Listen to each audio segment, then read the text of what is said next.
So to make these fish, you just need flour and salt and a little bit of water to make the dough.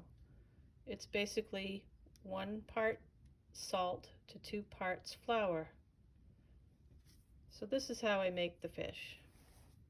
Take a little piece. Oh, and you should keep the dough that you're not using in a bag so it doesn't dry out. So you just kind of roll it into the shape, a little bit oblong.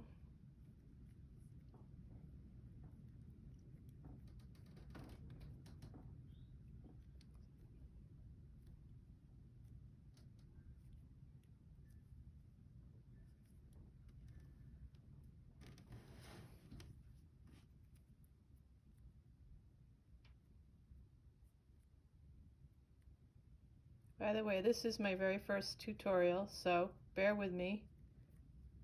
This is an unedited clip. So kind of get the fish to the shape I want.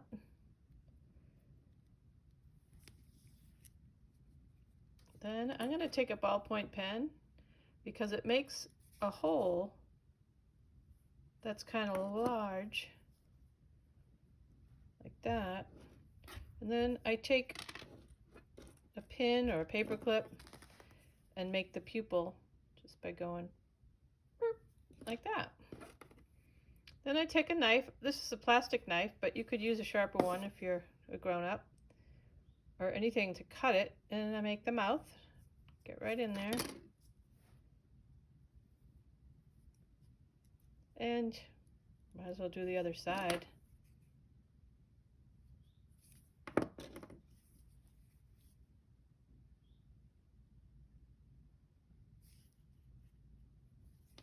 Yeah. Oops, sorry. Now, texture. So I took a paper clip and I bent it so I had the loop end as well as the straight end. So with the loop end, I'm just going to make the scales.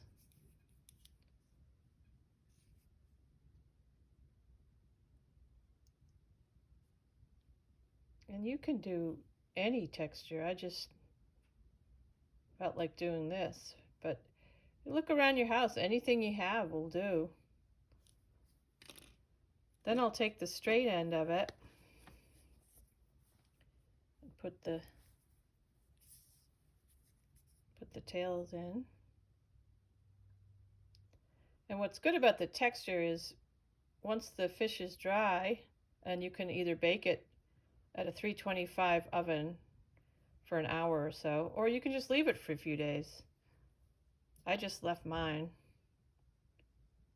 So make a bunch. Oops. Now on the other side, I was stamping a heart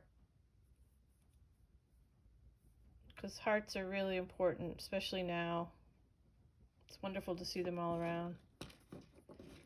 Thank you to all of our frontline people. So I'm gonna add a little more on the back just because on my wind chime, sometimes they flip around. Maybe a few more scales. Oops. Sorry. You can tell that I'm really novice at this.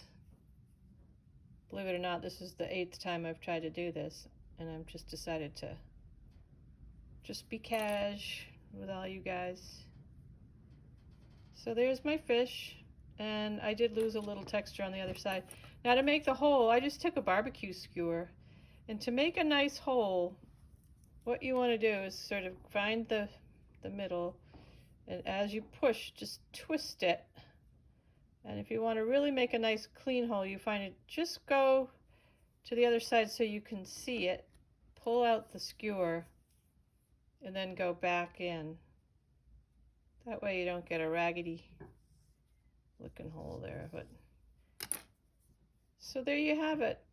And you should let it dry on a piece of wax paper, otherwise it might stick.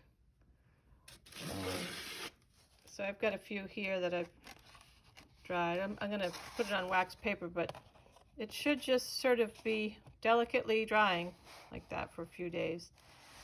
So these are ones that are ready to be strung. And what I do to get that surface is I paint them white first, and I just use a craft paint, but whatever acrylic paint you have. Let it dry, and then I went over it with this red, for this pink one, and painted it on, and then I just wiped it off, and it stayed in the cracks. And you can do any color you want. It's fun. And then on the back, this one I wrote Hope, and I might rub a little bit more paint in there so it shows up.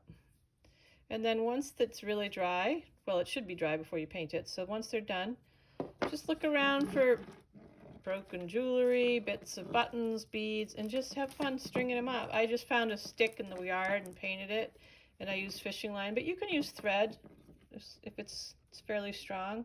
You can make these a lot smaller too and add other things. So I hope that's fun for our Fish of the Week project. Stay tuned for next week where I will do a collage fish. Stay well, everybody.